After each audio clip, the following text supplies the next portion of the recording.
থাকবেন না স্যার।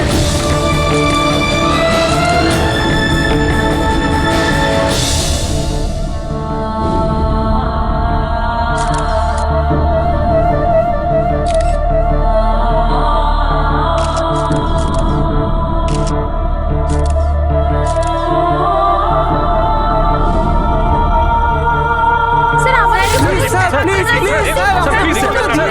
কিছু তো বলুন sir. Sir please sir please আমাদের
কি হয়েছে দয়ার স্যার?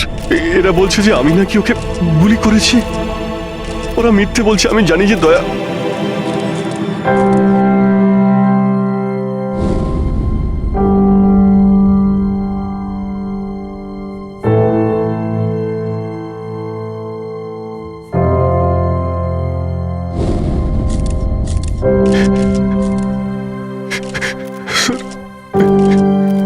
স্যার আমি জানি না স্যার আমি কখন।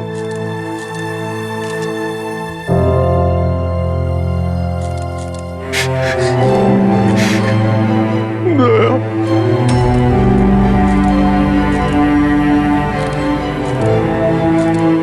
না অভিজিৎ, তুমি ভেতরে যেতে পারবে না।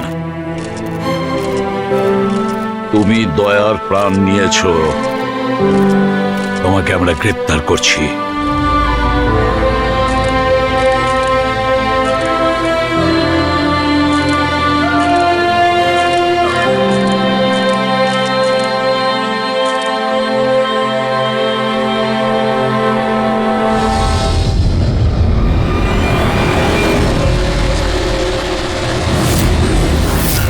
স্যার, যার খুন হয়েছে তার নাম ডিকে, একজন প্রাইভেট ডিটেকটিভ।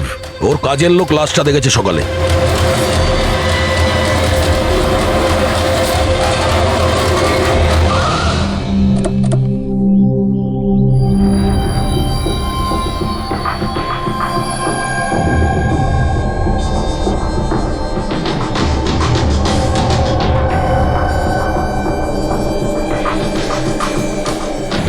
দয়া, এর মুখ তো ক্ষতবিক্ষত, মনে হচ্ছে পয়েন্ট ব্ল্যাঙ্ক রেঞ্জ থেকে একাধিক গুলি করে মারা হয়েছে একে। স্যার, এই রুমের জিনিসপত্র সব ঠিকঠাক জায়গায় আছে, কিছুই হয়নি। মনে তো হচ্ছে না এখানে কোনো হাতাহাতি হয়েছে।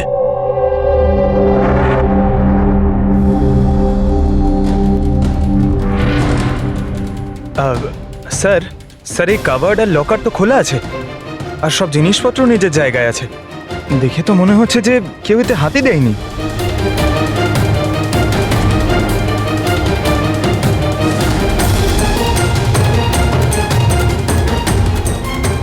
স্যার, টাকা আর গয়না যেকে সেই আছে। মনে হয় উনি যা চাইছিল সেটা পেয়ে গেছে। স্যার, গুলি।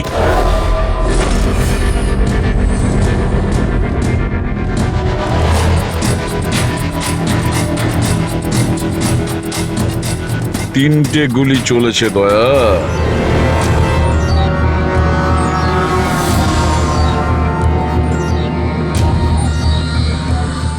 স্যার। হ্যাঁ বলো ফেডরিক। স্যার, এই জানলাটার কাঁচ সরানো হয়েছে, তার মানে খুনি এখান থেকেই পালিয়েছে। হ্যাঁ, একটা কাজ করো ফেডরিক, এখান থেকে ফিঙ্গারপ্রিন্ট তোলো। স্যার, হ্যাঁ দয়া। ডিকের মোবাইল ফোনটা দেখুন স্যার। মরার আগে ডিকে কোনো সঞ্জয়কে 3 বার কল করেছে। সঞ্জয়? ওই সঞ্জয়কে আপনি চেনেন? না সাহেব।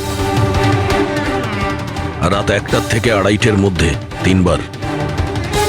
সঞ্জয়ের ডিটেল বের করো। স্যার, আর হ্যাঁ দয়া, অভিজিৎ তো এখনো এলো না। তুমি ওকে ফোন করে বলনি এখানে আসতে, ক্রাইম সিনে? হ্যাঁ স্যার, বলেছিলাম। মনে হয় কোনো জ্যামে আটকে গেছে। জ্যামে আটকে গেছে? ওকে ফোন করো আর বলো এখানে তাড়াতাড়ি আসতে। স্যার। হ্যাঁ।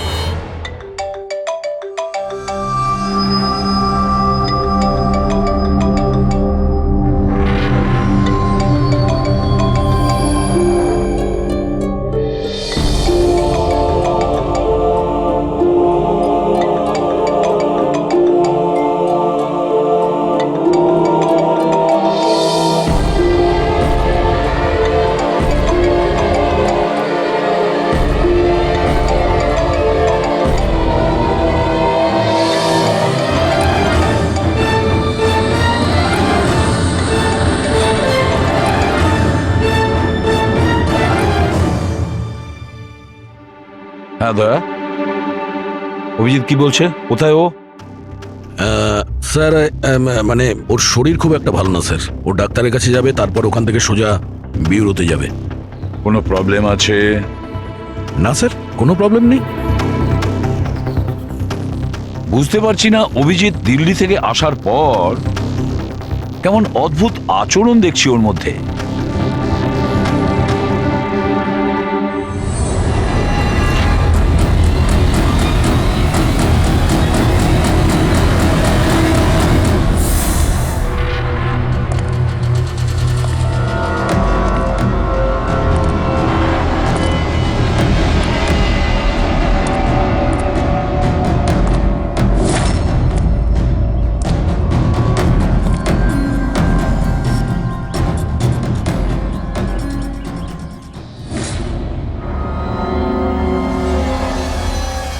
তোমার আমার সাহায্যের দরকার। তোমার? আরে ভাই, তুমি হলে গিয়ে সিআইডি অফিসার। হ্যাঁ, কিন্তু এই কাজটা এটা আমি একা করতে পারবো না। চলো ঠিক আছে, তোমাকে সাহায্য করব, এতে আর কি আছে। চলো চা তো খাওয়া যাক।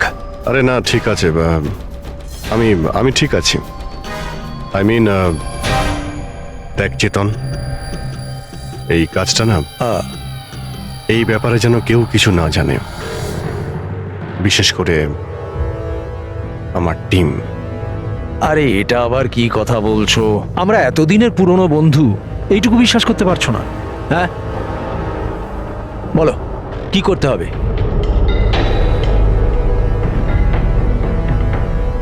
ওকে ফলো করতে হবে, নজর রাখতে হবে, আর এর জন্য তোকে টাকাও দেব। কি কথা বলছো? বন্ধুত্বের মধ্যে টাকা? হ্যাঁ। আচ্ছা ঠিক আছে, যদি মনে করো টাকা দিয়ে দিও। ফলো কাকে করতে হবে?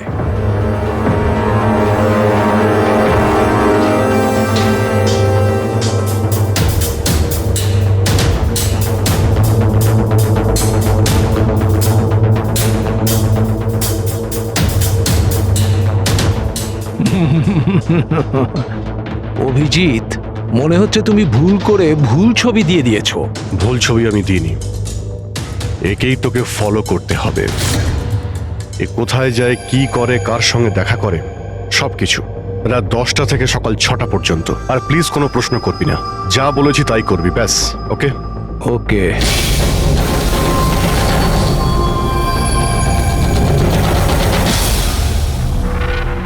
হয় অভিজিৎ পাগল হয়ে গেছে, না হলে বিরাট বড় কোনো গেম চলছে।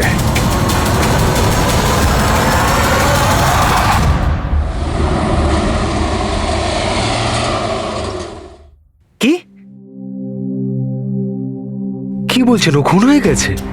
মরার আগে ডিকে শেষবার ফোনে আপনার সঙ্গে কথা বলেছিল মাঝরাতে। কি কথা হয়েছিল আপনাদের মধ্যে?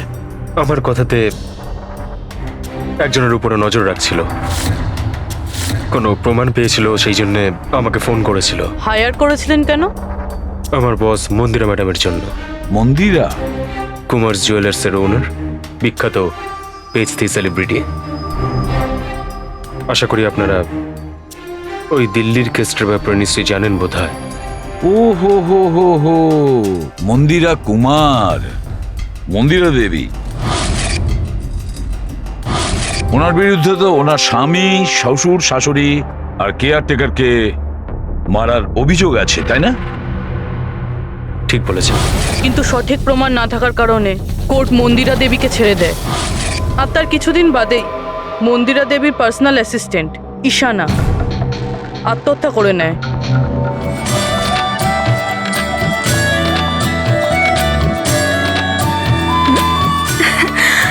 ও তুই?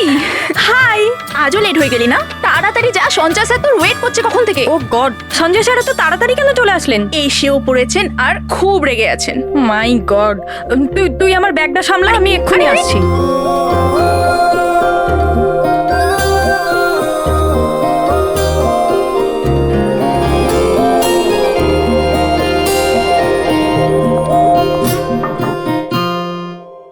May I come in, sir? Come in. Sorry, sir. Sorry. I'm so sorry, sir. কটা বাজে বলো তো তুমি? এটা কোনো অফিসে আসার টাইম হলো? স্যার ট্রাফিক খুব বেশি ছিল। কি ট্রাফিকের কথা বলছো তুমি? রোজ একই কথা বলে যাও তুমি। হ্যাঁ, এই অফিসের বাকি লোকজনও তো ওই ট্রাফিক পেরিয়ে আসে, তাই না?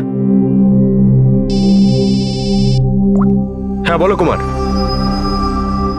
না 30শে ডিসেম্বরের আগে কিচ্ছু করা সম্ভব নয়। আরে তুমি তো এটা জানো যে 30শে ডিসেম্বরে মন্দিরা ম্যাডামের একটা ইভেন্ট রয়েছে মুম্বাইতে, তার আগে কিছুই করা সম্ভব নয়। হ্যাঁ হ্যাঁ,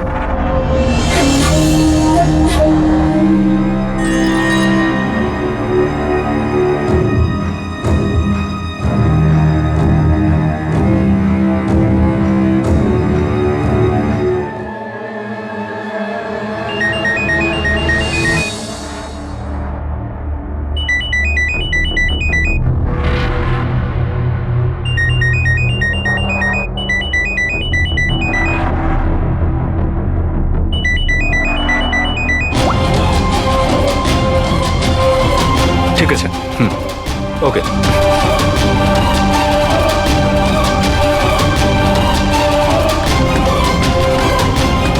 কি হলো? হ্যাঁ, কি হয়েছে নাকি? বাইরে ওভাবে কি দেখছো?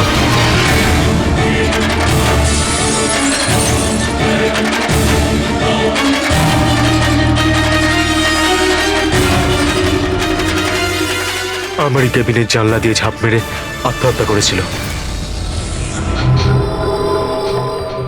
আত্মহত্যা কেন করেছিল সেটা কেউ জানে না।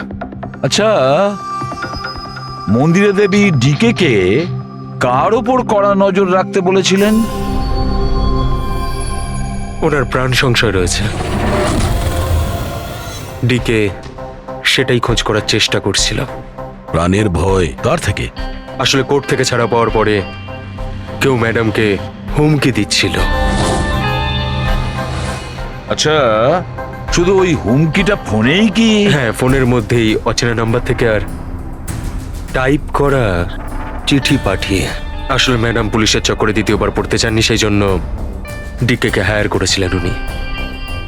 তো কিছু জানতে পেরেছে ডিকে? ওর হাতে কিছু প্রমাণ তো এসেছিল, কিন্তু ও সেটা পেন ড্রাইভে সেভ করে রেখেছিল।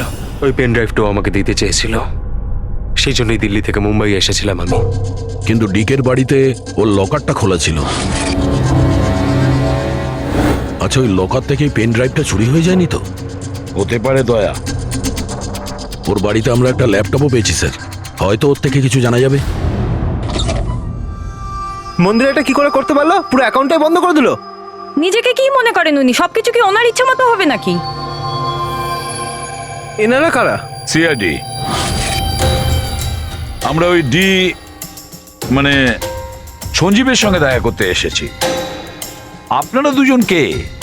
স্যার, ইনি কায়রা, মিস্টার কুমার, মন্দিরা ম্যাডামের মেয়ে। ও স্যার আর ইনি ম্যাডামের রিলেটিভ মিস্টার সুবীর।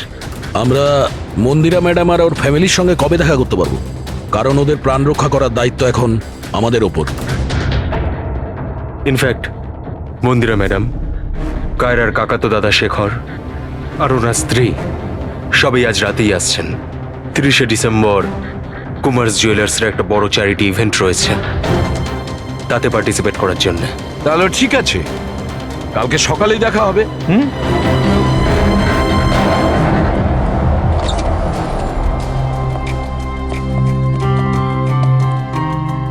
এসব কি হচ্ছে?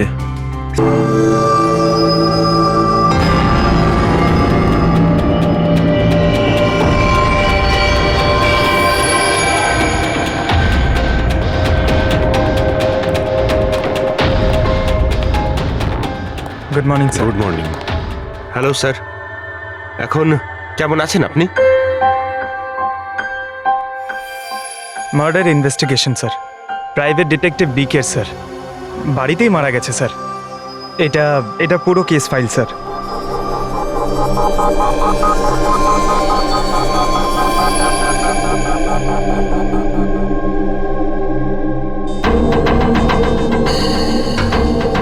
স্যার এই ছবিগুলো ওর বাড়ির ছবি, এগুলো ওরই বাড়ির ছবি এটা। আর এখানেই ওর মার্ডার হয়েছে, তাই না?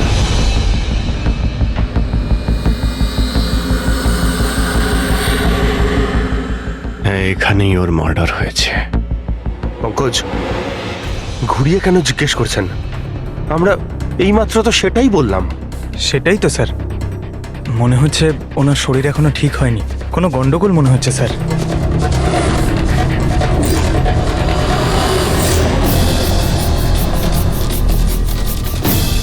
অভিজিৎ,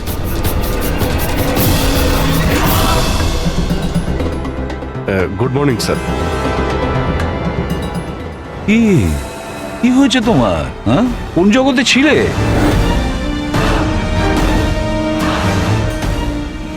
অভিজিৎ, তোমার শরীর খারাপ ছিল না? তাহলে ডক্টরের কাছে যাওয়ার কথা ছিল, এখানে কেন? হ্যাঁ হ্যাঁ স্যার, ওই কিছুদিন ধরেই শরীরটা ভালো নেই স্যার, কিন্তু এখন ঠিক আছে। I am better now. Yeah, গোলমাল চলছে। স্যার, ডিকে সঞ্জয়কে যে পেন ড্রাইভটা দিতে যাচ্ছিল, ওর যে ডেটা আছে ওগুলো উদ্ধার করার যে একটা উপায় আছে স্যার। পেন ড্রাইভ তো পাওয়া যায়নি তো। তাহলে ডেটা কোথা থেকে পাবে? স্যার, আছে না, একটা উপায় আছে। ওই আমরা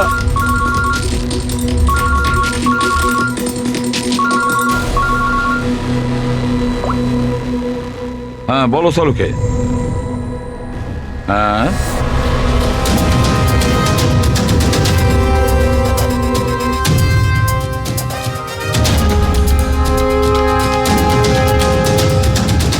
দয়া স্যার,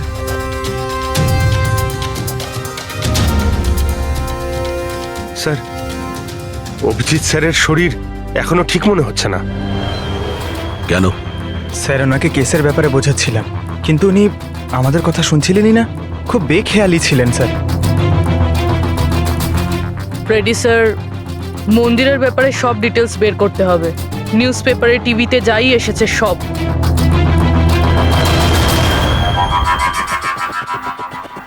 বাড়িতে ঢোকার একটাই রাস্তা আছে, মেন গেট। চাবি ডিকে আর ওর বাড়ির মেডের কাছে থাকে। বাথরুমের জানালা, তার মানে খুনি বাথরুমের জানালার কাঁচ খোলে আর ভিতরে ঢোকে, আর তারপর অভিজিৎ ক্রাইম সিনে ছিলই না, আর এখানে তো বাথরুমের কোনো ফটোও নেই। তাহলে ও এগুলো কি করে জানলো? অভিজিৎ আমার কাছে কিছু লুকোচ্ছে, কিন্তু কি?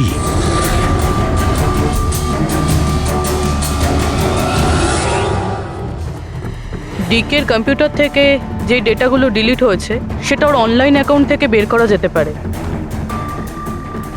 বাস একবার এই পাসওয়ার্ডটা ম্যাচ হয়ে যাক।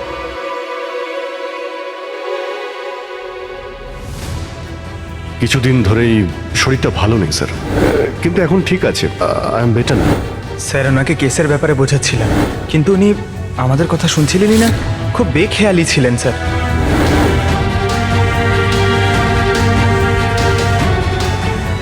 Yes sir, sir password match হয়ে গেছে।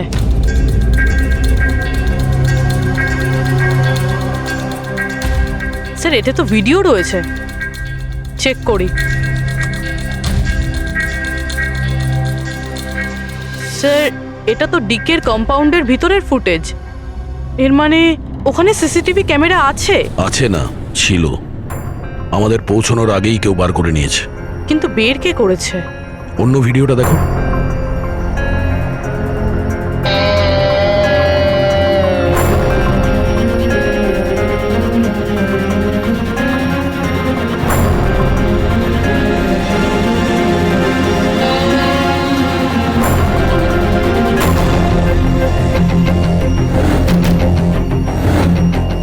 এটা কি করে সম্ভব?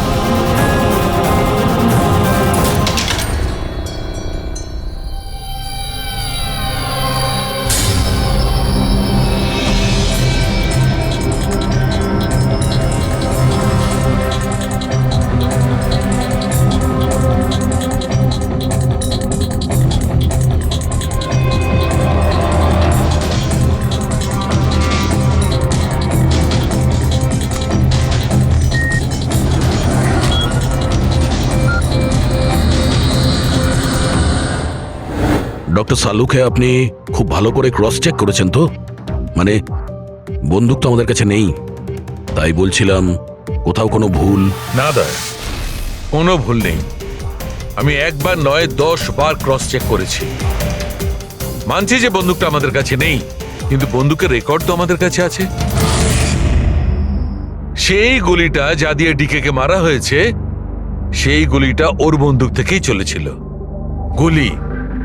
গুলির প্যাটার্ন, গুলির উপর লেগে থাকা চিহ্ন, সবকিছু এইটাই প্রমাণ করছে যে সেটা অভিজিতেরই বন্দুক। স্যার স্যার গুলি অভিজিতের বন্দুক থেকে চলেছে, কিন্তু তার মানে তো এটা নয় যে অভিজিৎ গুলিটা চালিয়েছে। এক্স্যাক্টলি স্যার, সেই কারণে আমি এই কথা এসিপি স্যারকে বলিনি, শুধুমাত্র আপনাদের সঙ্গে কথা বলেছি, যাতে আমি এই মামলা সুরাহা করতে পারি। কি তুমি এই কথাটা এসিপি কে জানাওনি? কি বলবো স্যার, কি বলবো ওনাকে? যেখানে আমার বিশ্বাস হচ্ছে না, তাহলে ওনাকে কি বলবো? তুমি যদি এই কথাটা বিশ্বাসই না করবে, তাহলে ফোন করে আমাকে কেন জিজ্ঞাসা করেছিলে? যে বন্দুক থেকে ডিকে কে মারা হয়েছে সেই বন্দুকটা অভিজিতের না?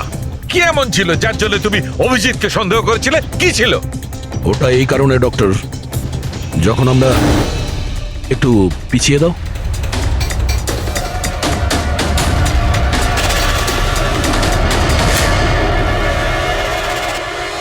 অভিজিৎ ডিকের বাড়িতে, আর দয়া তারপরেও তুমি অভিজিৎকে বাঁচানোর চেষ্টা করছো। দেখো দয়া, অভিজিৎ আর তোমার বন্ধুত্বকে আমি খুবই শ্রদ্ধা করি, তার কদরও করি, কিন্তু ডিউটি, নিজের দায়িত্ব, সব সম্পর্ক সব বন্ধুত্ব থেকে বড় হয় না। আর এই কথাটা নিশ্চয়ই আমি তোমাকে বুঝিয়ে বলতে যাব না। স্যার পোক্ত কোনো প্রমাণ ছাড়া অভিজিৎ স্যারকে সন্দেহ। এটা প্রমাণ নয় তো কি পুরবি? অভিজিৎ ডিকের বাড়িতে ঢুকেছিল, এটা যদি প্রমাণ নয় তো কি পুরবি? অভিজিৎ স্যার ডিকের ঘরে গেছিল সেটা আমরা দেখেছি, কিন্তু উনি ডিকেকে মেরেছেন এটা তো আমরা দেখিনি। স্যার এটাও তো হতে পারে ওনার বন্দুক দিয়ে ডিকেকে অন্য কেউ মেরেছে। হতেই পারে, এটা হতে পারে যে অভিজিতের বন্দুক দিয়ে ডিকে কে অন্য কেউ মেরেছিল, কিন্তু এই অবস্থায় অভিজিতের বন্দুকটা অভিজিতের কাছে থাকার কথা নয়। তোমাদের কি অভিজিৎ এ কথা বলেছে? ও কি বলেছে যে ওর বন্দুকটা হারিয়ে গেছে? বন্দুক হারিয়ে যাওয়ার কোন রিপোর্ট দেখিয়েছে? ও সব সময় তোমাদের সঙ্গে ছিল, কিন্তু ও কি বলেছে যে অদ্ভুত পোশাক পরে ডিকের ঘরে কেন ঢুকেছিল, আর তাও বাথরুমের কাঁচ ভেঙে? বলো বলো। স্যার আপনার এই সমস্ত প্রশ্নের উত্তর আমি অভিজিৎকে জিজ্ঞাসা করব, কিন্তু ততক্ষণের জন্য এসিপি স্যারকে আপনি কিচ্ছু বলবেন না। দেখো তোমরা এই ব্যাপারটা সামলে নাও, কিন্তু ব্যাপারটা আমার ভালো লাগছে না। Please doctor, please. ঠিক আছে, কাল সকাল পর্যন্ত। দয়া, আমি কাল সকাল পর্যন্ত তোমাদের সময় দিচ্ছি। হয় তোমরা সত্যিটা আবিষ্কার করো, নয় এই সমস্ত কথাটা নিজে এসিপি কে বলে দাও। তুমি যদি এসিপি কে কথা না জানাও, তাহলে আমি নিজে প্রদ্যুমনকে এই সমস্ত ব্যাপারটা বলবো।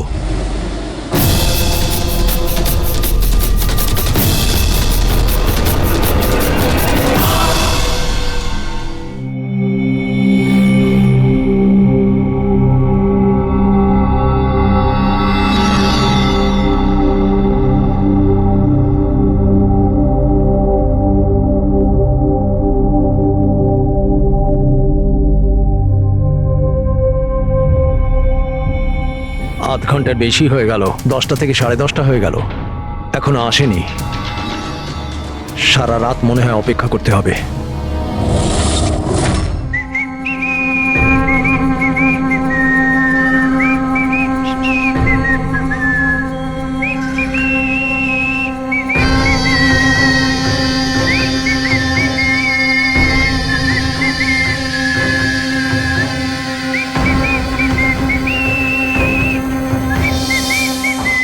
ভুল ছবি আমি দিইনি, একেই তোকে ফলো করতে হবে। এ কোথায় যায়, কি করে, কার সঙ্গে দেখা করে, সবকিছু রাত 10টা থেকে সকাল 6টা পর্যন্ত। এটা অভিজিৎ? ওর কি হলো? এরকম সেজেছে কেন?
স্যার, দিল্লি থেকে সকলে এসে গেছেন। মন্দিরা ম্যাডাম, আমারা মন্দিরা ম্যাডামের দাওরের বউ, কায়রা মন্দিরা ম্যাডামের সৎ মেয়ে, সুবীর মন্দিরা ম্যাডামের বোনজি, শেখর মন্দিরা ম্যাডামের দেওরের ছেলে। আসুন ম্যাডাম, এনারা সিআইডি থেকে এসেছেন। এসিপি স্যার, ইনি ভালো হয়েছে আপনারা এসে গেছেন। ডিকের খুনি কে সেটা জানা গেল? আরে আপনি তো এটা জানেনই যে আমাদের ফেমাস অ্যানুয়াল ইভেন্ট খুব তাড়াতাড়ি আসতে চলেছে। আই হোপ যে আপনি আমার সিকিউরিটির সব ব্যবস্থাই করে রেখেছেন। দেখুন, আপনি আমাকে ভুল ভাববেন না, কিন্তু আমি কোনো চান্স নিতে চাইছি না অ্যাকচুয়ালি। এই ইভেন্টটা আমার কাছে খুব বেশি ইম্পর্ট্যান্ট, কিন্তু আমার প্রাণের থেকে বেশি নয়। আপনি কি মনে করেন আপনি আমাকে সিকিউর রাখতে সক্ষম হবেন? আর ডিকে কেসটায় কিরকম কি প্রোগ্রেস হলো? আসল খুনির ব্যাপারে কিছু জানা গেল? ওসব আপনার জানার দরকার নেই মন্দিরা দেবী। মেইন হলো আপনার নিরাপত্তা, সেটা দায়িত্ব আমাদের। কি চমৎকার বৌদি, আপনার ভয় লাগছে মন্দিরা দেবীর, যাকে আইনও কিছু করতে পারলো না। মানতে হবে তাকে যে আপনাকে ভয় পাইয়ে দিয়েছে। মনে হয় ও জানে না ইনার ব্যাপারে, যে ইনি কি কি করতে পারেন। আপনিও কি মনে করেন আমি আমার স্বামী আর বাকি সবাইকে মেরে ফেলেছি? দেখুন, আপনার বিরুদ্ধে যে অভিযোগই থাকুক না কেন, সেটাতে আমাদের কিছু যায় আসে না। কোর্ট আপনাকে রায় দিয়েছে, আর আমরা কোর্টের রায়কে যথেষ্ট সম্মান করি।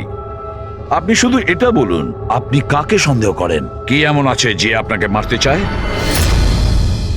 সন্দেহ? হ্যাঁ, সন্দেহ। না না না, আমি কাউকেই সন্দেহ করছি না, বরং আমার এটা পুরো বিশ্বাস যে আমি মারা যাওয়ার পরে এরা সবাই খুব খুশি হবে। আর আমাকে মেরে ফেলার ষড়যন্ত্রেও এদের মধ্যেই কারো হাত আছে। And I am very sure যে ঈশানার আত্মহত্যাতেও এদের মধ্যেই একজনের হাত আছে। এবার আপনিই বলুন, এত ভালো প্রিয় আত্মীয় পরিজনরা থাকতে আমার শত্রুর কি দরকার? মম প্লিজ, তুমি আবার এই নিজের ইমোশনাল ড্রামাটা শুরু করো না। এখানে কোনো ক্রিমিনাল নেই যে তোমাকে মারতে চায়। রাইট। নিজেকে নির্দোষ ভাবা আর অন্যকে দোষী মনে করাটা, এটা তো বৌদির পুরনো অভ্যেস। আই সোয়ার, আমি তো এই গল্পটাকে বিশ্বাসই করি না। কে মারতে চায় তোমায়? আর কারা হুমকি দিচ্ছে? কোথায় আছে সে হুমকি দেওয়া লেটারগুলো? হ্যাঁ মন্দিরা দেবী, সেটা কোথায়? ওটা আমার মনে নেই, আমি ফেলে দিয়েছি। সি, আই নিউ যে তুমি এটাই বলবে। So convenient. ব্যাস, অনেক হয়েছে। আপনারা একে অপরকে দোষারোপ করা বন্ধ করুন। তবে একটা কথা খুব ভালো করে মনে রাখবেন, আমরা সবাইকে সন্দেহ করি, তাই সবাইকে বলছি, তার মানে হলো আপনাদের সবাইকে সন্দেহ করি, আপনাদের সবাইকে। আর একটা কথা, আমাদের পারমিশন ছাড়া আপনারা এই শহর ছেড়ে যেতে পারবেন না। কেউ শহর ছেড়ে যাবেন না। আর যদি দরকার পড়ে আমরা দ্বিতীয়বার তাকে ডেকে নেব। Thank you very much. Thank you.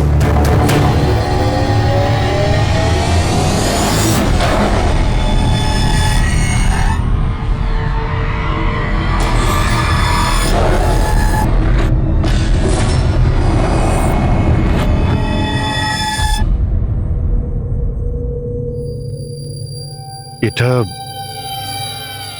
এটা আমি?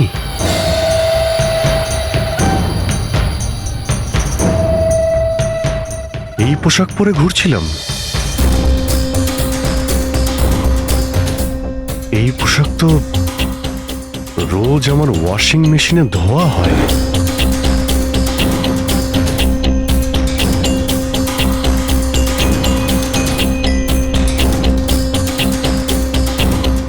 আর এই জুতো, এগুলো এত নোংরা যেন আমি পরেছি, কিন্তু আমার মনেই নেই যে এই পোশাক আমি কখন পরেছি। সত্যি আমার কি হচ্ছে আমার সাথে? এই গাড়িতে কে আছে? হ্যাঁ, কার কার সঙ্গে আমি কথা বলছিলাম? না, আমি দেখিনি। তুমি কথা বলছো, তুমি সেটা জানবে। আর তুমি আমাকে চিনতেই পারলে না? আরে এই, তোর যদি সুইসাইডই করার হয় তাহলে তুই অন্য কোনো বড় গাড়ির সামনে জানা। আমার সামনে কেন এসেছিস? কিভাবে কথা বলছো? এরকম সেজে ঘুরছো কেন তুমি? এই, ইট ইজ মাই স্টাইল, টনির স্টাইল। তুই কে? আমি কে? আমাকে চেনো না? হ্যাঁ, আর এই টনিটাকে? আরে টনি আমি আবার কে? আরে অভিজিৎ, দেখো, কোনো কেসের জন্য তুমি যদি এরকম করে থাকো আমাকে বলে দাও, এভাবে ভয় দেখিও না। আচ্ছা আচ্ছা, এ অভিজিৎ, কিসের কেস? আর তুই কি বলছিস কিছুই আমার মাথায় ঢুকছে না। আমার নাম হলো টনি। টনির সঙ্গে পাঙ্গা নিবি না, বুঝেছিস? সরে যা আর আমাকে যেতে দে। চল।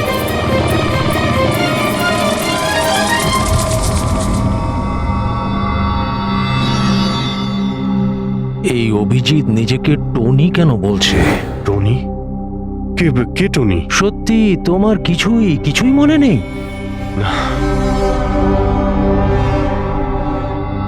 আমার কিছুই মনে নেই, সত্যি বলছি আমি।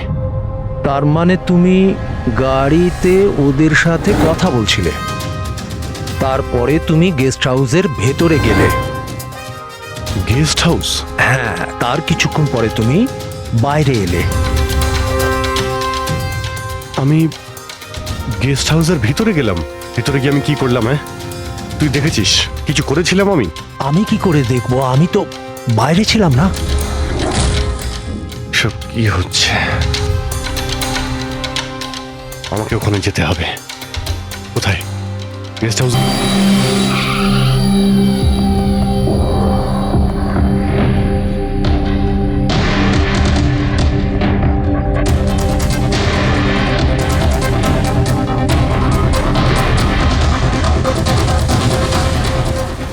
স্যার, রক্ত।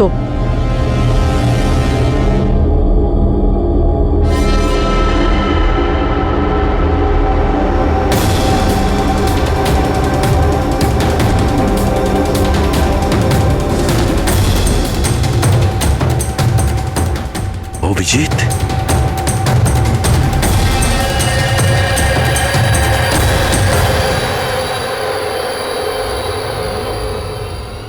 দয়া, তুমি এখানে? তোমার ফোন ট্র্যাক করে আর এই প্রশ্ন তো আমিও তোমাকে করছি অভিজিৎ। তুমি এখানে কি করছো?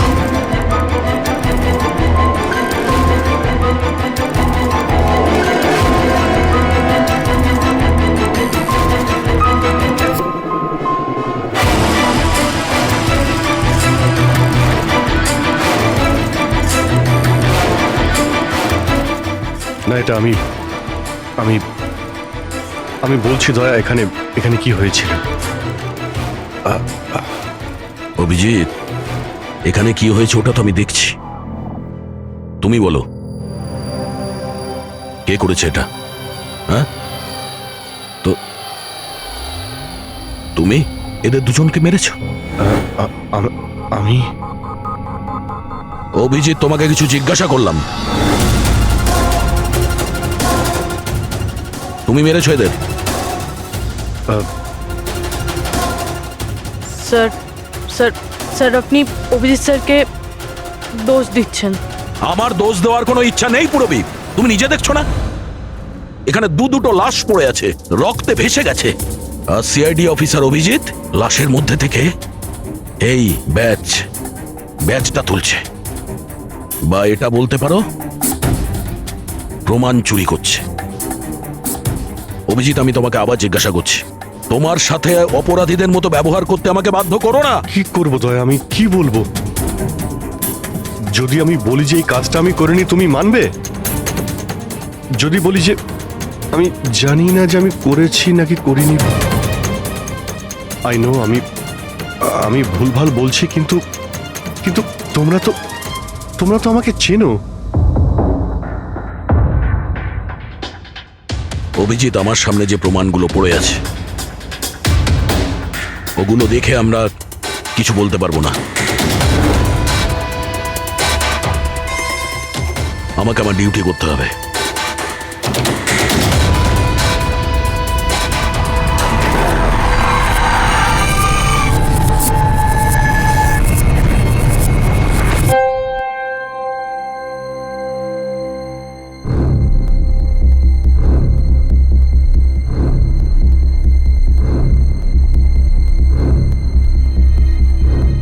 অভিজিৎ, এতক্ষণ ধরে একের পর এক জিজ্ঞেস করে যাচ্ছি তোমাকে, কিন্তু কোনো উত্তর দিচ্ছ না তুমি।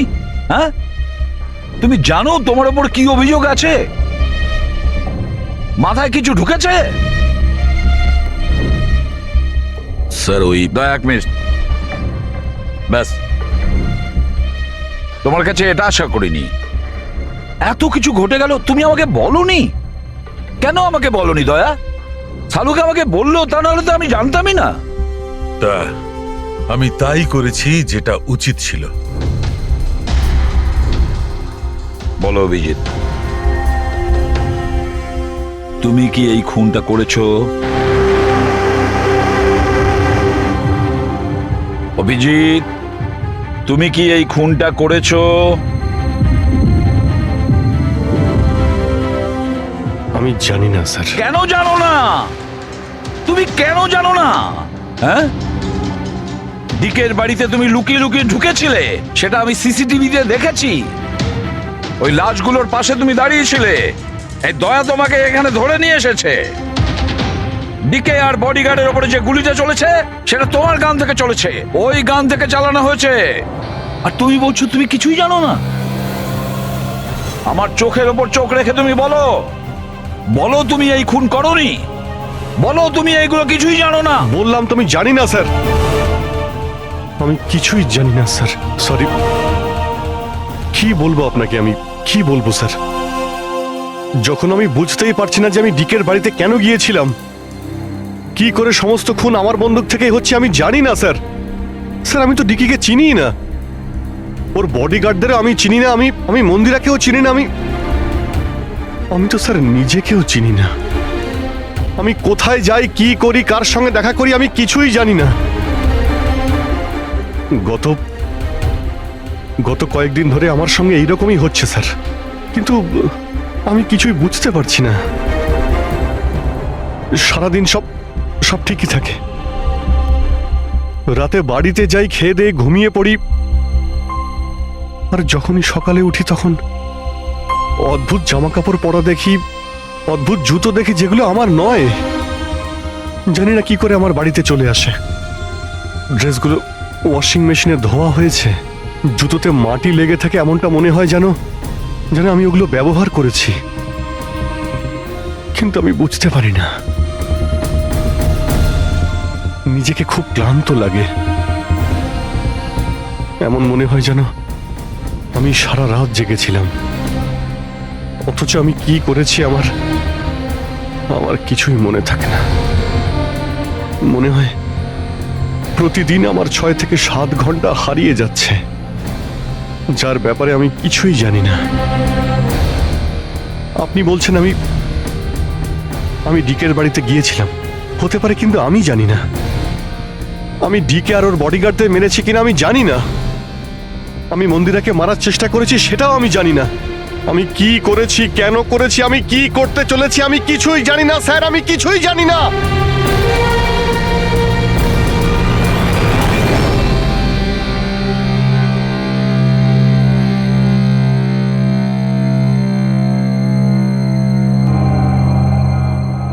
দেখো অভিজিৎ, এই মুহূর্তে তুমি নিজের জন্যে আর অন্যদের জন্যেও বিপজ্জনক। আমি তোমাকে একা ছাড়বো না, আমি তোমাকে নজরবন্দি রাখবো, আর দয়া তোমার ওপর নজর রাখবে।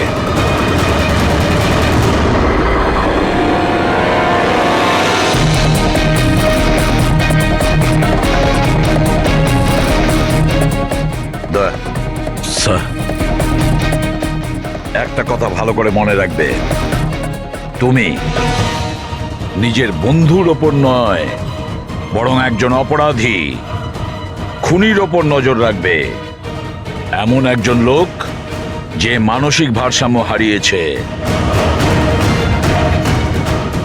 আজ থেকে এই কেসের তদন্ত আমি নিজে করব, আর তুমি অভিজিৎকে আটকাবে কোনো অপরাধ করা থেকে, আর তার জন্য যদি অভিজিতের ওপর গুলিও চালাতে হয় তাও তুমি চালাবে। Is that clear? Yes sir.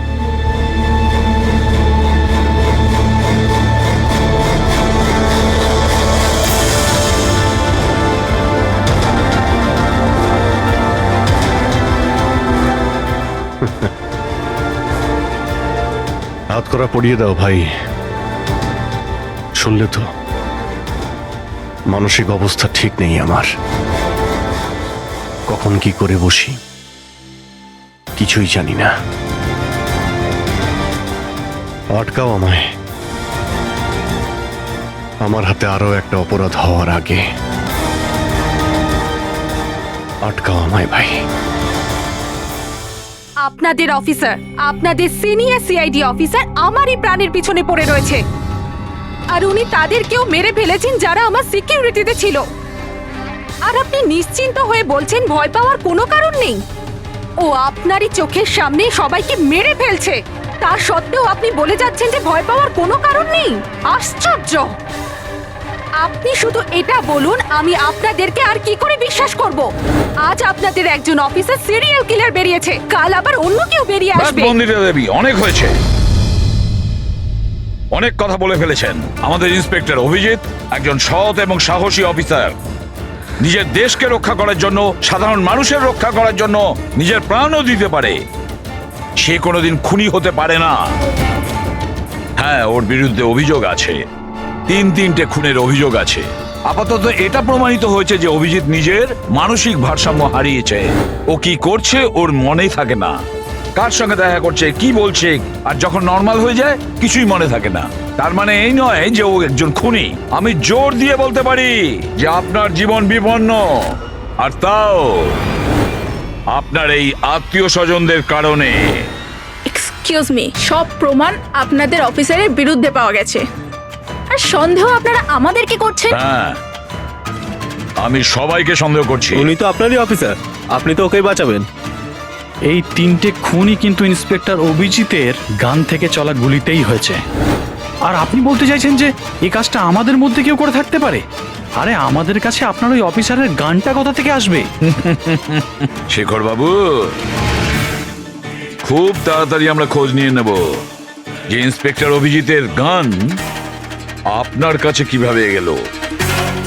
আর মন্দিরা দেবী, আপনাকে একটা রিকোয়েস্ট করি, 30শে ডিসেম্বর আপনার যে ইভেন্টটা আছে সেটা ক্যান্সেল করবেন না।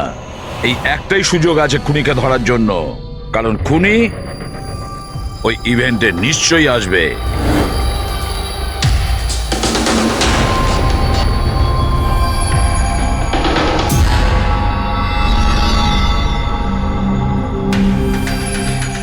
স্যার স্যার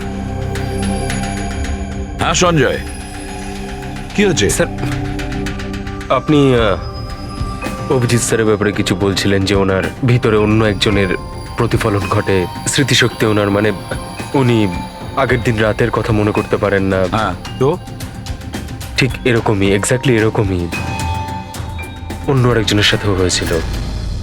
কার সঙ্গে বলুন? স্যার ঈশানা। ঈশানা? যেদিনও আত্মহত্যা করেছিল তার কিছুদিন আগে থেকেই একদম এরকমই আচরণ করতে শুরু করেছিল। কি অদ্ভুত রকম হয়ে গিয়েছিল, অন্য মনস্ক থাকতো। যেদিন আত্মহত্যা করেছিল তার কিছুদিন আগে থেকেই একটা অদ্ভুত রিংটোন সেট করেছিল নিজের ফোনে, আর তারপর সেই দিন হঠাৎ করে ওই রিংটোনটা বাজতে শুরু করলো। আর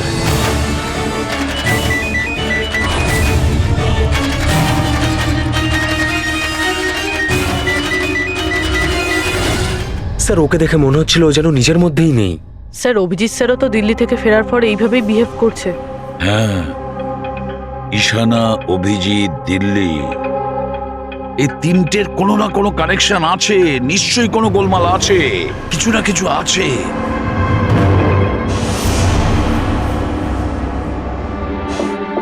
কফি। আরে খেয়ে নাও ভাই, কিছুই মেশাইনি। আমি এখানেই আছি, পালিয়ে যাচ্ছি না। অভিজিৎ, তুমি এই কথাগুলো লুকিয়েছো কেন আমাদের থেকে? লুকোতে হয়েছিল ভাই, কি করব আমি? আমি কিছুই বুঝতে পারছিলাম না যে আমি কি করব, আমার সঙ্গে কি হচ্ছে। যেখানে আমি নিজেই কনফিউজ, আমি সেখানে কি বলবো তোমাকে?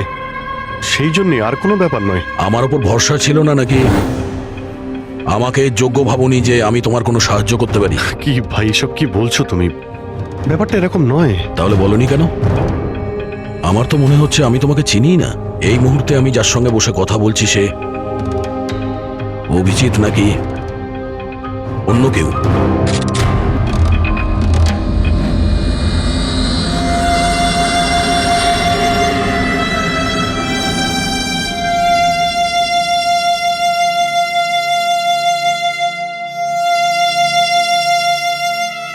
আমি তোমার কোনো ক্ষতি করব না।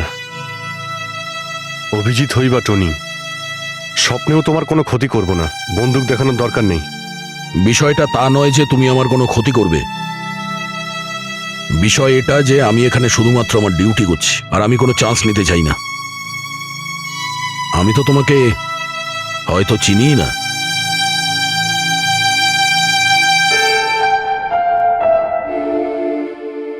ঠিক আছে, তুমি যখন বুঝতেই পারছো না আর কি বলবো।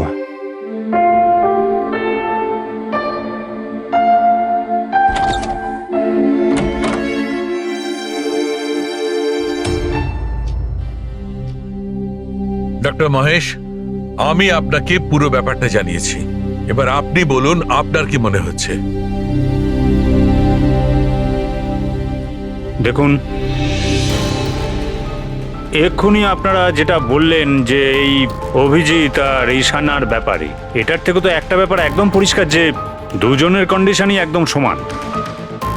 Artificially induced split personality.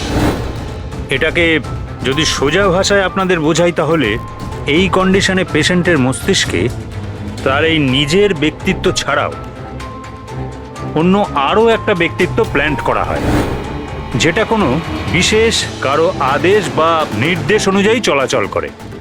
আর এটাকে এমনভাবে সেট করা হয় যাতে ওই ব্যক্তিত্ব বিশেষ ধার্য করা সময়ে বিশেষ ধরনের ট্রিগার পেলে ওই ব্যক্তিত্বকে সম্পূর্ণ প্রভাবিত করে।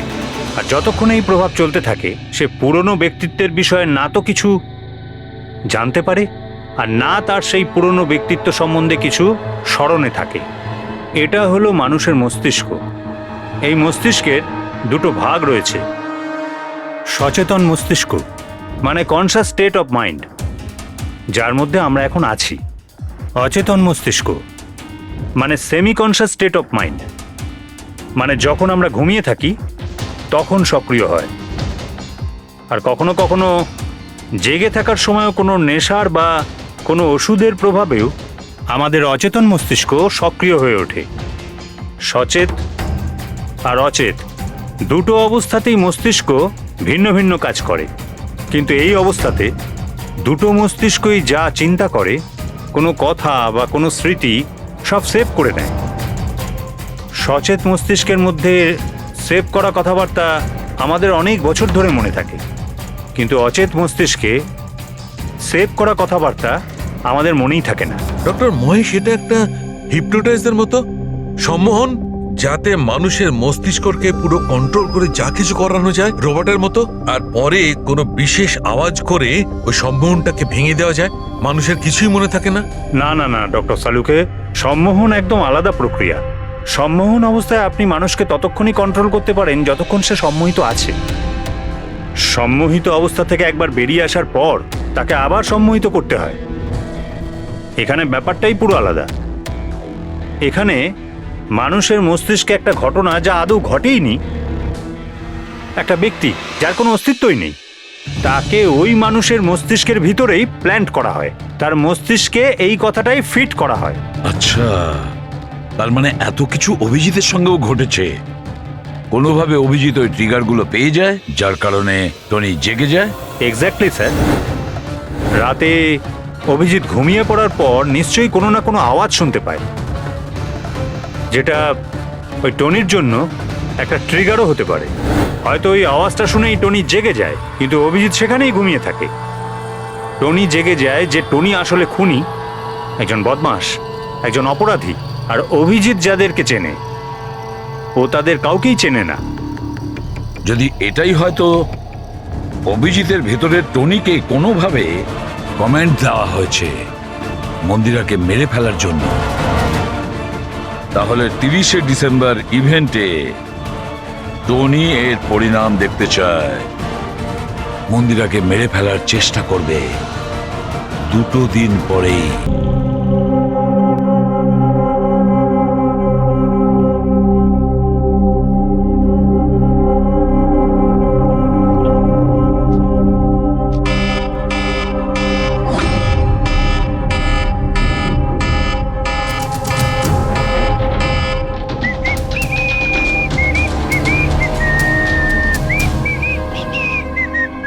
অভিজিৎ, অভিজিৎ, কোথায় তুমি?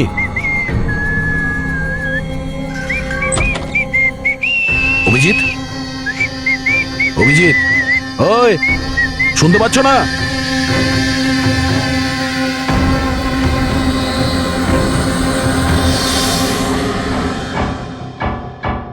কে রে তুই?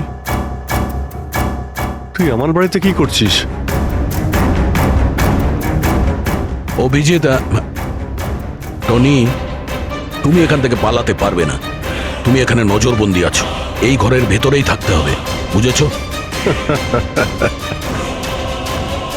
টনিকে তার কাজ করতে দে। যদি আমার রাস্তাতে বাধা দিস তাহলে জীবনটাও হারাবি তুই। চল এবার যেতে দে। বাড়ির বাইরে না, ভেতরে। হাত সরা, হাত সরা। তোকে তো বললাম যে আমাকে তুই বাধা দিস না। আমার মাথা গরম করিস না। আমার কাজের সময় কেউ বাধা দিতে পারবে না আমায়। চল। টনি, তুমি কোথাও যাবে না, এখানেই থাকবে তুমি, বুঝেছো? কি বললি? টনির গায়ে হাত তুললি তুই? টনির গায়ে হাত তুললি তুই? অভিজিৎ, অভিজিৎ, অভিজিৎ,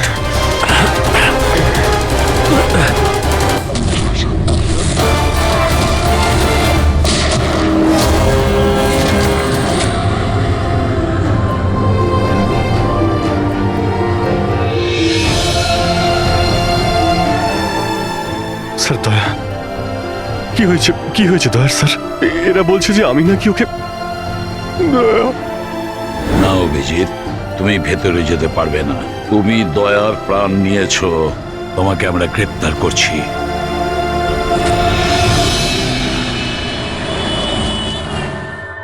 ঈশানার ফোন রেকর্ডে ডক্টর তানিয়ার নাম কয়েকবার এসেছে। আপনাদের মধ্যে কেউ চেনে ডক্টর তানিয়াকে? আত্মহত্যা করার আগে উনি ডক্টর তানিয়ার সাথে দেখা করেছিলেন কি? এই ডক্টর তানিয়া কোনো ডেন্টিস্ট নয় তো? মারা যাওয়ার আগে ঈশানা কয়েকবার একজন ডেন্টিস্টকে দেখিয়েছিল। আমার নাম তো মনে নেই, কিন্তু হতে পারে ইনিই সেই। যতদূর আমার মনে হয় ইনি কোনো ডেন্টিস্ট তো নন। কিছুদিন আগে সিআইডি অফিসার অভিজিৎ এখানে ছিল। Yes ma'am. ওই পুরো সপ্তাহে এখানে যারা যারা ছিলেন তার পুরো লিস্ট আমার চাই। আর ওনার থাকার সময় এই লবিতে থাকা সিসিটিভি ফুটেজও চাই।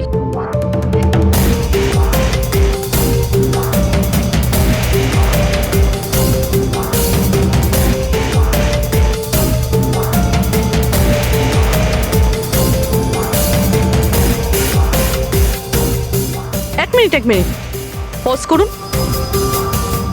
এই মহিলাকে যার সাথে অভিজিৎ স্যার কথা বলছে? পুরবি, এই লিস্টটাতে ডক্টর তানিয়ার নাম আছে। উনি এখানেই ছিলেন যতদিন অভিজিৎ স্যার এখানে ছিলেন। মনে হচ্ছে ওই মহিলাই। কি নাম এই মহিলার? ম্যাম, ডক্টর তানিয়া সপ্তাহখানি ধরে এখানেই ছিলেন। স্যার, এই তানিয়ার সাথে দেখা করতেই হবে। স্যার, তানিয়া মুম্বাইয়ের প্যারাডাইস হোটেলে রয়েছে। টিকিট পাবো না আমি মানেটা কি? লুক, আমাকে এক্ষুনি ইন্ডিয়া থেকে বাইরে যেতে হবে। Do you understand? Yes. Doctor Tania? হ্যাঁ, আপনি কে? ঈশানার বন্ধু, সিআইডি অফিসার পুরবি।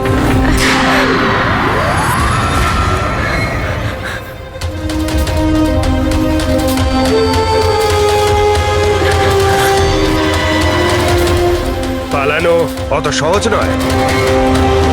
কোথায় পালাচ্ছেন তানিয়া দেবী?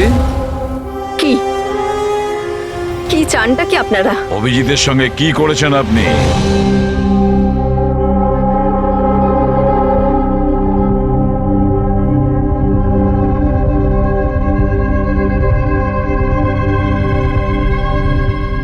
ঈশানা আর অভিজিতের ব্রেনের ওপর আমি এক্সপেরিমেন্ট করেছি। ঈশানাকে আত্মহত্যা করার জন্য আর অভিজিৎকে একটা মার্ডার করানোর জন্য আমি প্রোগ্রাম করেছিলাম। কিভাবে কিভাবে সেই প্রোগ্রামটা করেছেন? আর্টিফিশিয়ালি ইলিউশন স্প্লিট পার্সোনালিটির সাহায্যে আমি দুজনের ব্রেনটাকে সেট করি, আর নিজের সেট করা শিডিউলের অনুযায়ী এই দুজনকেই এরকমভাবে প্ল্যান করেছি যে কোনো রকমের আওয়াজ হোক বা রিংটোন বাজুক, আর যখনই আওয়াজ হোক না কেন ওদের সমস্ত অর্ডারগুলি মানতে হবে যে কোনো উপায়ে। ওই ফোন নাম্বারটা যেখান থেকে ওনার কাছে ফোন আসে, কার নাম্বার সেটা? ওটা একটা পিসিও নাম্বার। ঈশানাই আমাকে এই নাম্বারটা দিয়েছিল অভিজিতের ব্রেনে ফিট করার জন্য। কি বললেন আপনি? কি বললেন আপনি? অভিজিৎকে এসব করার জন্য ঈশানা আপনাকে বলেছে? হ্যাঁ, আর ঈশানা যে আত্মহত্যা করেছে সেটা কি, সেটার কারণ কি? ওটা আসলে ঈশানা নিজেই বলেছিল আমাকে করতে। হোয়াট? হ্যাঁ, বলেছিল তো ঈশানাই, বাট আই এম শিওর নিশ্চয়ই এর পেছনে কোনো না কোনো কারোর হাত আছে, যার বিষয়ে আমি জানি না। কেন? সে কেন এগুলো করবে? হয়তো ওর কোনো দুর্বলতা ছিল। যে করেই হোক অভিজিৎকে ওই পরিস্থিতি থেকে বের করতে হবে। নিয়ে চলো একে। চলো। ও বাইরে বেরোতে পারবে না। কেন? আমি অভিজিতের ব্রেনকে প্রোগ্রাম করেছি। সম্মোহন নয়, যে ইচ্ছে হলো আর ভেঙে দিলাম। আমি অভিজিতের ব্রেনের মধ্যে একটা খুনিকে প্ল্যান করেছি, টনিকে। এটাই হলো সেই আর্টিফিশিয়ালি ইনডিউস পার্সোনালিটি, যেটা আর কোনোদিনও বাইরেই আসবে না। আমি যদি চাই তাহলেও অভিজিৎকে কোনোদিন বাইরে বের করতে পারবো না, কিন্তু আমি যদি এরকমটা করি হয়তো অভিজিৎ পাগল হয়ে যাবে বা ও মারাও যেতে পারে। মানে যখনই ট্রিগার হবে টনি মন্দিরাকে মেরেই ছাড়বে, আরও ততক্ষণ থামবে না যতক্ষণ না সত্যিকারে মেরেই ফেলছে মন্দিরাকে। আর এসবের মধ্যে যে আসবে সেই মারা যাবে। মন্দিরাকে মারার জন্য ট্রিগারটা কি? কি ট্রিগার আছে অভিজিতের জন্য? ঈশানার কেসে ট্রিগার ছিল একটা রিংটোন, আর অভিজিতের কেসে ট্রিগার হলো একটা রিমাইন্ডার টোন, একটা বিশেষ ধরনের বিপ, যেটা আমি অভিজিতের মোবাইলে সেট করে দিয়েছি। হ্যাঁ, অভিজিৎ মন্দিরাকে কিভাবে মারবে?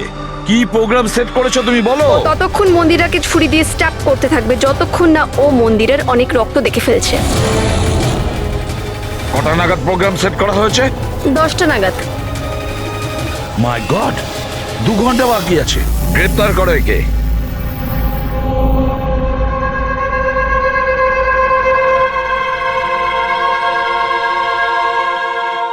জীবনে কখনো ভাবিনি স্যার যে আপনার ওপর অপরাধীর মতো নজর রাখতে হবে।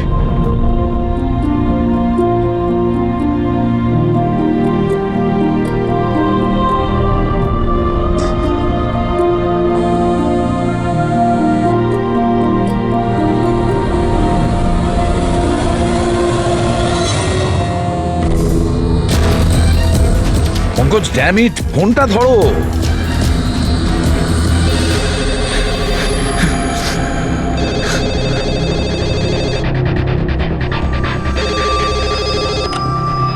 হ্যালো পঙ্কজ, কোথায় ছিলে তুমি? মোবাইলটা ধরোনি কেন? সরি স্যার, আমার ফোন সাইলেন্টে ছিল। স্যার আমি এখানেই আছি অভিজিৎ স্যারের কাছে। শোনো আমার কথা, এক্ষুনি তুমি অভিজিতের ফোনটা সুইচ অফ করো। কি স্যার, ফোন সুইচ অফ করবো? ওর ফোন সুইচ অফ করো যেভাবে আমি বলছি, এখনই, এই মুহূর্তে। অভিজিৎ স্যারের ফোন স্যার? পঙ্কজ, প্রশ্ন করো না, যা বলছি তাই করো। অভিজিতের ফোন বন্ধ করো। দেখো, হাতে আমাদের সময় নেই। অভিজিৎ যে কোনো সময় খুনি হয়ে যেতে পারে। যাও তাড়াতাড়ি। না না,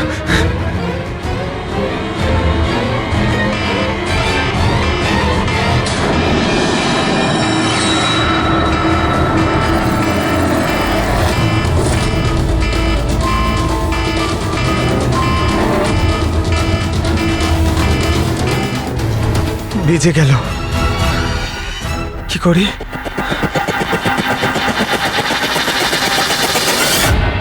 অভিজিৎ স্যার, অভিজিৎ স্যার কোথায় গেলেন? Abhijit sir, Abhijit sir,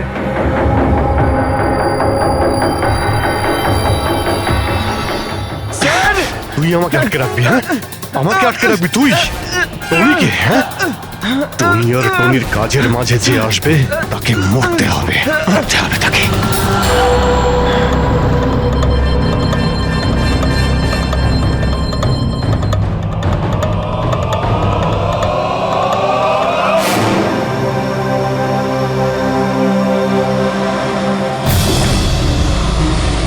sir এখানেই চ্যারিটি ইভেন্টটা হবে।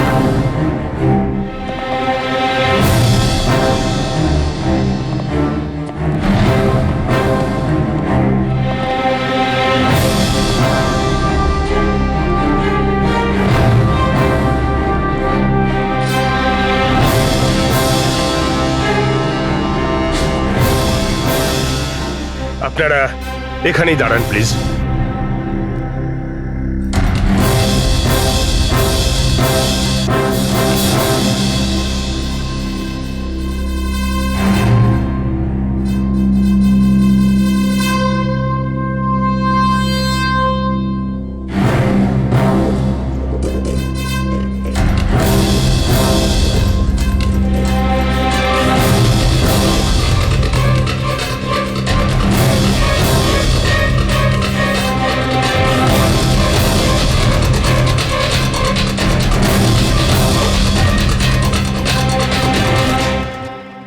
হ্যালো লেডিস অ্যান্ড জেন্টলম্যান, প্রত্যেক বছরের মতো এই বছরের সন্ধ্যাটাও খুবই গুরুত্বপূর্ণ।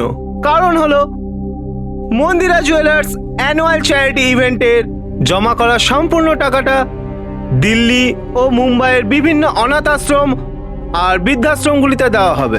একবার জোরে হাততালি ডিকেসি চ্যারিটির জন্য। প্রত্যেক বছরের মতো এই বছরও আমাদের প্রধান অতিথি আছেন।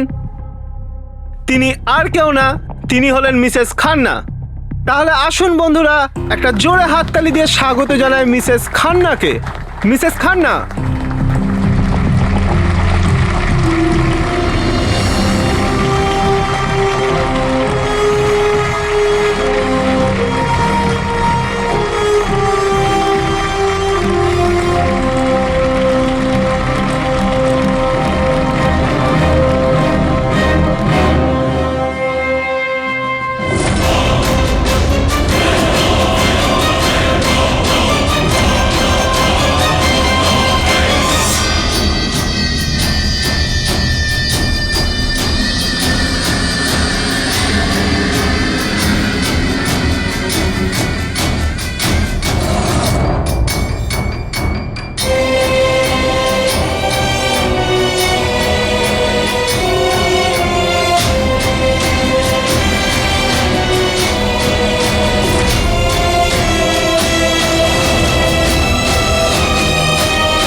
অভিজিৎ স্যার, অভিজিৎ স্যার,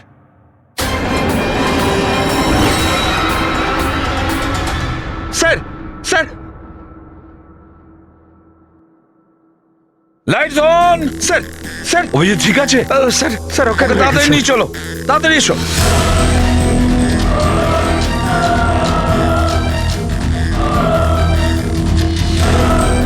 দরজা খুলুন।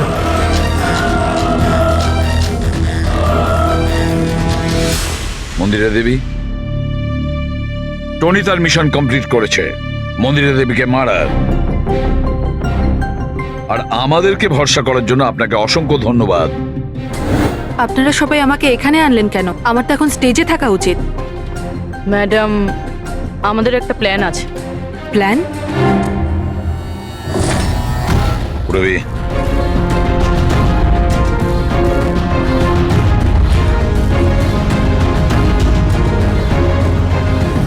Lights off. মন্দিরা দেবী,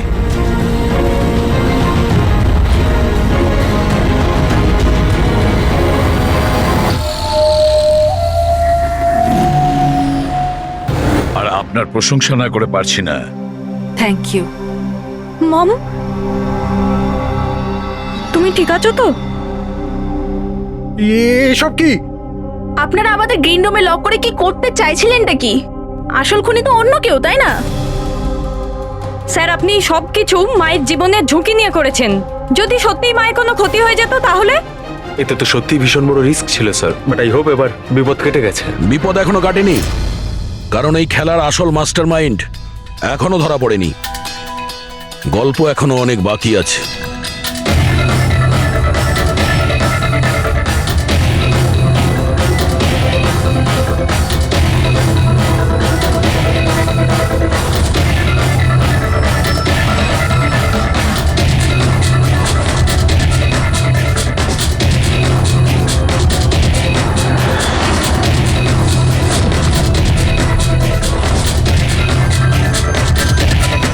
কি হলো? আমাকে দেখে ভালো লাগলো না? কখনো কখনো খুনি পর্যন্ত পৌঁছানোর জন্য আমাদের অ্যাক্টিং করতে হয়। তার মানে ওনার মৃত্যুর খবরটা নাটক ছিল? আমার মৃত্যুতে খুনি খুব খুশি হয়েছিল যে ও জিতে গেছে, আর ওই সুযোগটাই আমরা কাজে লাগিয়েছি। আমরা মন্দিরা দেবীকে বাঁচানোর চেষ্টা করছিলাম, আর দয়া মাস্টার মাইন্ডের পিছনে লেগেছিল। কিন্তু আসল মাস্টার মাইন্ডটা কে?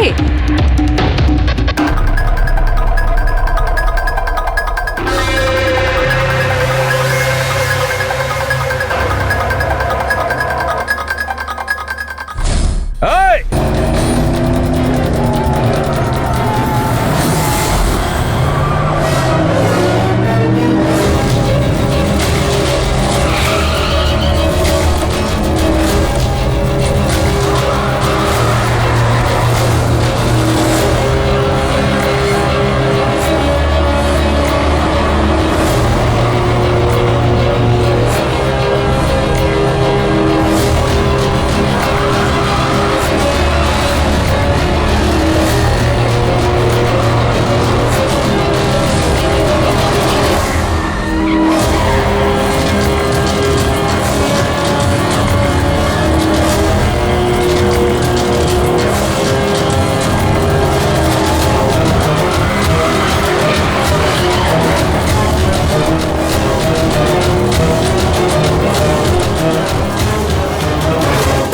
অপরাধের রাস্তা সবসময় সংকীর্ণ হয়ে থাকে।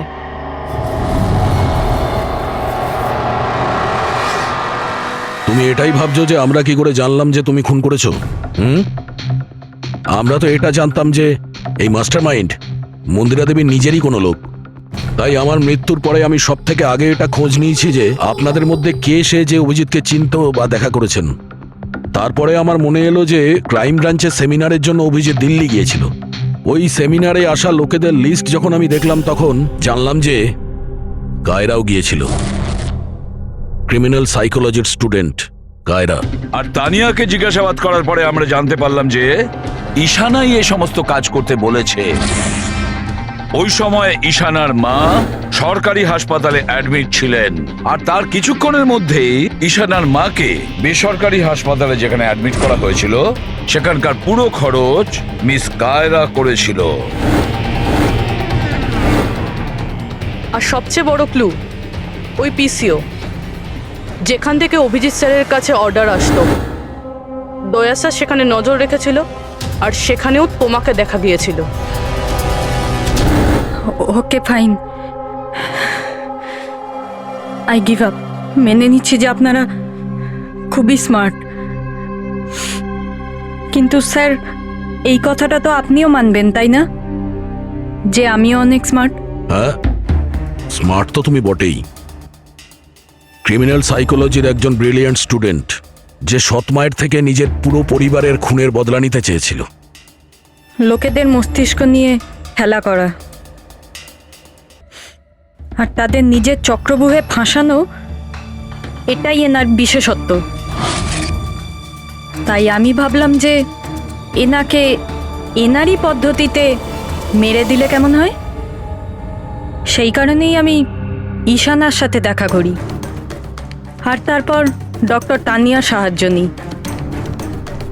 She was mad, she wanted to do an experiment. তারপর আমি ঈশানাকে অনেক বুঝিয়েছি, অনেক বোঝানোর পরে শি ওয়াজ রেডি। ওই এক্সপেরিমেন্ট নিজের উপর করায়, কিন্তু somehow I was never convinced. আমি সবসময় কনফিউজ ছিলাম যে ওই এক্সপেরিমেন্টটা করতে পারবে না। আর ঠিক ওই সময় আমার সাথে দিল্লিতে অভিজিতের দেখা হয়, আর ওনার সাথে দেখা হওয়ার পর আমি ভাবলাম যে এত সৎ আর ভালো অফিসার থাকা সত্ত্বেও এই এক্সপেরিমেন্ট অন্য কেউ কেন করবে। তারপর আমি আর ডক্টর তানিয়া অভিজিৎকে ব্যবহার করি,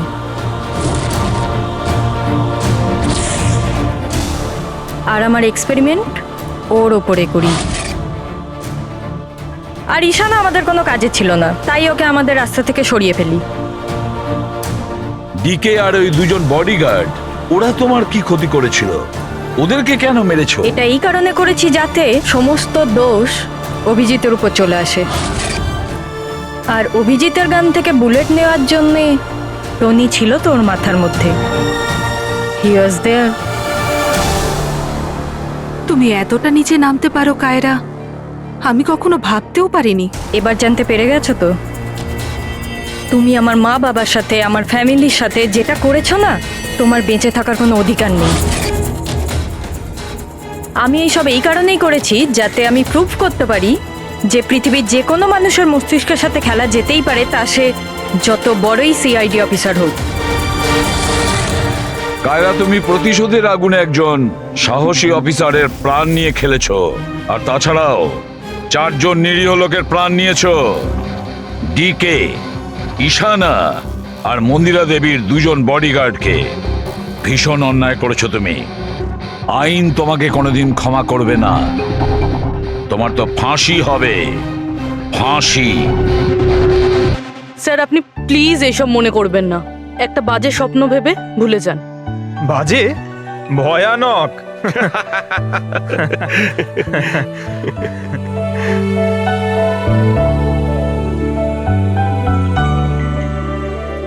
বস, হ্যাঁ বলো সালুকে, বলো।